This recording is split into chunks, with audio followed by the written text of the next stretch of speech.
And Jesus said, even though this friend may not have willingly do it, this man kept asking. He was persistent. No, you got to give it to me. No, you got to give it to me. And Jesus said, even though the friend didn't initially want to do it, because of the persistence of this guy, he breaks down and says, fine, fine, fine, fine. Here's your bread.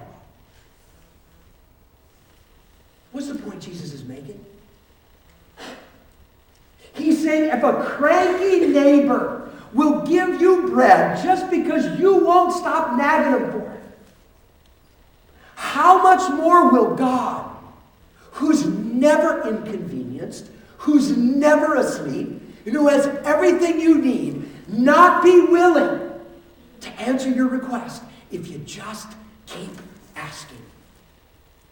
In fact, here's the application Jesus made. Jesus, after he tells the story, goes, so I say to you, ask, and it will be given to you. Seek, and you will find. Knock, and the door will be open to you. For everyone who asks receives, he who seeks finds, and the one who knocks, the door will be open to him. Jesus said, if your prayers don't go answered, just keep praying. And if you'll just keep praying, God will just give in and give you what you're asking for. So keep asking, and keep seeking, and keep knocking. You know, isn't it true that as a parent, you will sometimes give your kids things just because they won't stop asking? Isn't that true? I mean, frankly, it has worked that way in my home with my kids.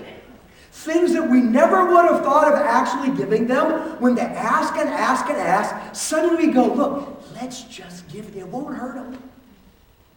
For some reason, my children have all believed that when they turned 16, they were entitled to an automobile. And they just believe that it should come. Isn't it part of the parental obligation? 16, you get a car. And we're big like, no. Do you know when I owned my first car? When I got married, and it came with my wife. That's when I actually owned my first car. And they're going, oh, we're 16, Dad, we want a car, Mom, we want a car. And we're honestly, every time it was like, no. It's not that we don't want you to have a car. It's not that it wouldn't be good to have a car. We cannot afford to give you a car. But those little guys were so persistent. You know, a birthday would come. What would you like? A car. Christmas, what would you like? A car. We're always like, get real. Ask for something we might give you. Okay, a car. No. Guess what every one of them got? A car. Now, it was a cheap car. A car with a lot of miles on it. But we broke down and found some kind of way to give them transportation. Now, don't tell them it was actually more for us than them, because they wouldn't have to drive them everywhere. But still, they ended up getting it because they were so persistent. It works the same way with God. There are things that God would be willing to give us that if we'll just keep asking, he'll finally break down and provide. Now, to me, that gives rise to a huge question. God, if you wanted to give it to me anyway, why the delay? Is that fair?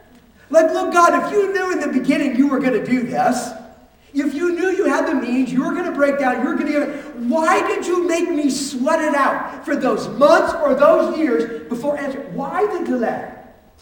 Well, it occurs to me there's two reasons for the delay. One is it could be a timing issue.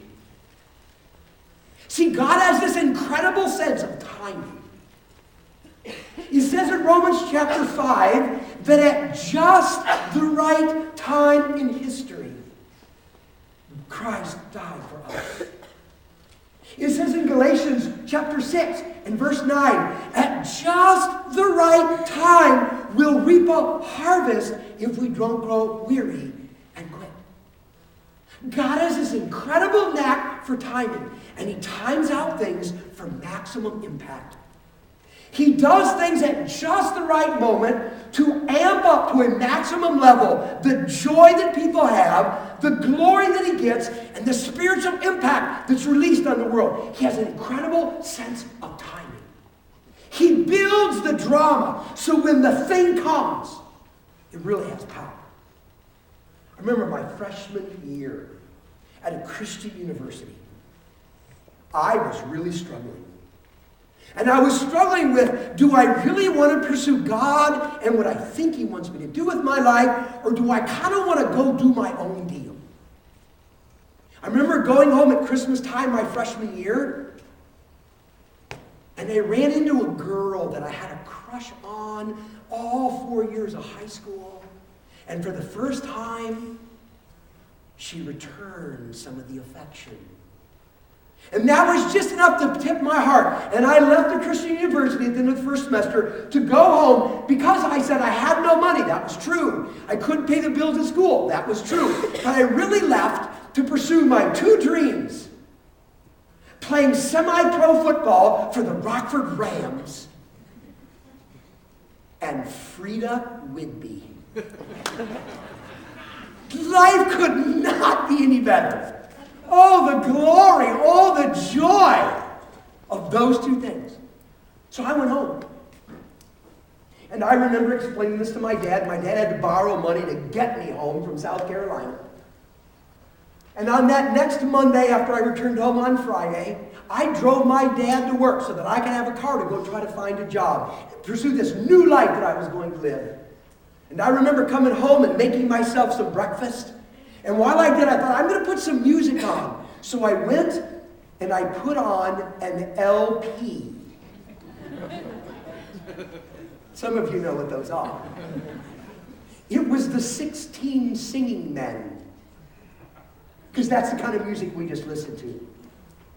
Well, it wasn't the kind I listened to. It was the kind my parents made me listen to. And it was all those in the home. And that's on that record is playing, and I'm making some breakfast, and the song comes on. And I remember the lyrics of the song. There's a nail somewhere, there's a rusty nail lost down deep in the sand, but the sands of time can't hide the stains. It's the blood from my Savior's hands. I broke. The next thing I know, the eggs are burning and I'm on my face weeping. I'm saying, God, how can I do this with my life? I am so stupid. I need to go your way. I don't know what you have for me, but I want to go your direction. I remember getting up off my face, putting out the fire on the stove, and then going, now what, God? And God said to me, not said, but said, you got to go back to school. I'm like, the semester's already started. I already quit. I had to borrow money to come home. I can't do this. And God said, I'll take care of it. So I got on the phone and I made calls back to this Christian university. And I was told by one person out there, no, you can't come.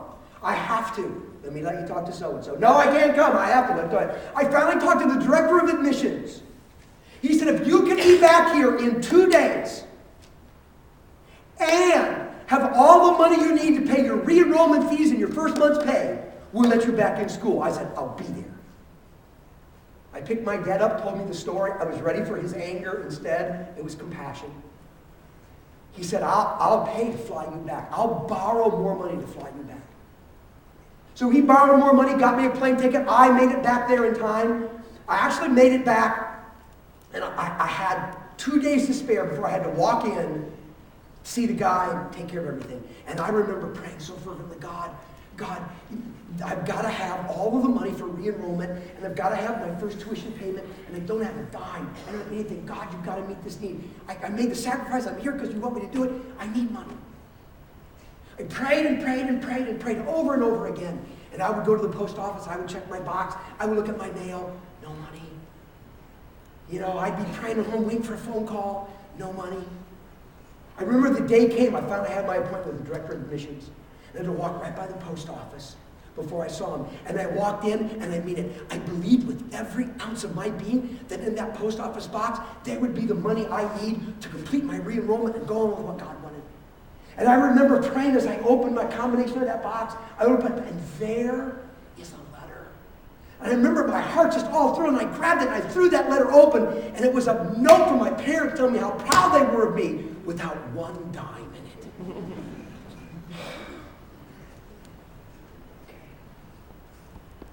it.